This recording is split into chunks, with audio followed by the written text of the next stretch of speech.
परमेश्वर का प्रेम है कि सच में हम आज के दिन में देखने पाए। हालेलुया।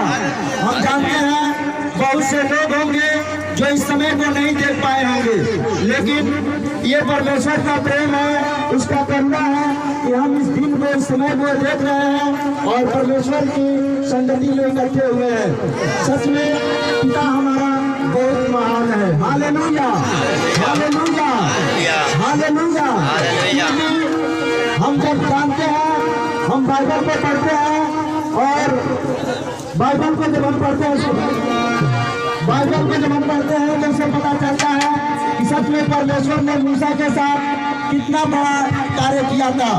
जो मूसा 80 साल का हो चुका था, जो बूढ़ा हो चुका था, जो आजकल के लोग 80 साल में चलने लायक नहीं रहते हैं, जो एक लाठी का सहारा ले लेते हैं, लेकिन फिर भी परमेश्वर ने उसे इतना सामर्थ्य दिया, इतना अभिषेक दिया कि सच में वो परमेश्वर इतना महान है कि उस मूसा से इतने बड़े आश्चर्य काम कराए कि जो आज हम जब बाइबल को पढ़ते हैं तो सच में परमेश्वर की इस कहानी को हम देखते हैं। हालेलुया।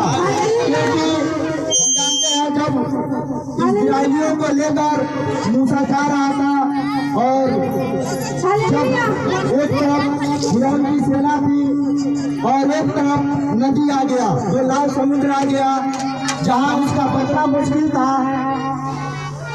जहाँ उसका बचना मुश्किल था, सेना घबरा गए, सेना पीछे पड़े थे, लेकिन इजरायली लोग घबरा गए कि मूसा हमको लगता है लोग ऐसे जगह पे आ गया, ये हमको मारवा देगा, क्या ये क्यों यहाँ लेके आया हमको मारने के लिए। कुड़कुड़ाने लगे, आपस में युक्ति करने लगे, लेकिन हम देखते हैं कि परमेश्वर उस जगह पे मूसा को आशीष दिया और मूसा से कहा कि हे मूसा, उस समुद्र में अपने लाठी को उठा और उस लाठी से मार समुद्र 2 भाग हो जाएगा।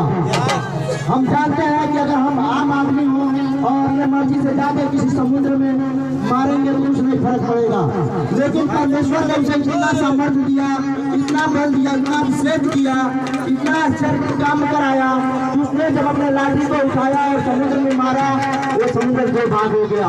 हालेलुया। और वो समुद्र 2 भाग हो गया, उसमें रास्ता बन गया और सारे इस्राएली लोग उस रास्ते से पार लाल समुद्र को पार कर गए।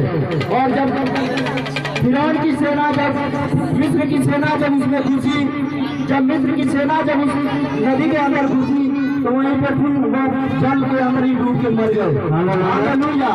हम मानते हैं परमेश्वर सच में हमारा महान है और हम जब परमेश्वर से आराधना करते हैं, उसके वचनों को पढ़ते हैं, उसके अध्याय को मानते हैं, तो सच में परमेश्वर हमें हर एक बीमारी से, हर एक तकलीफ से, हर एक तकलीफ से हमें वो आजाद करता है और हमें जीवन देता है।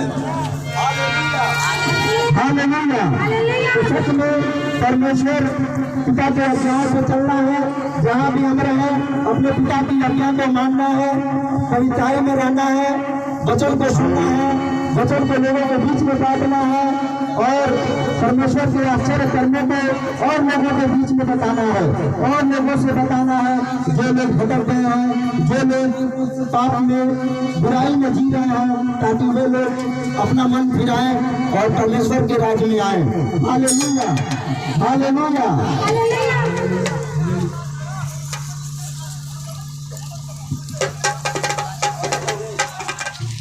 हालेलुया।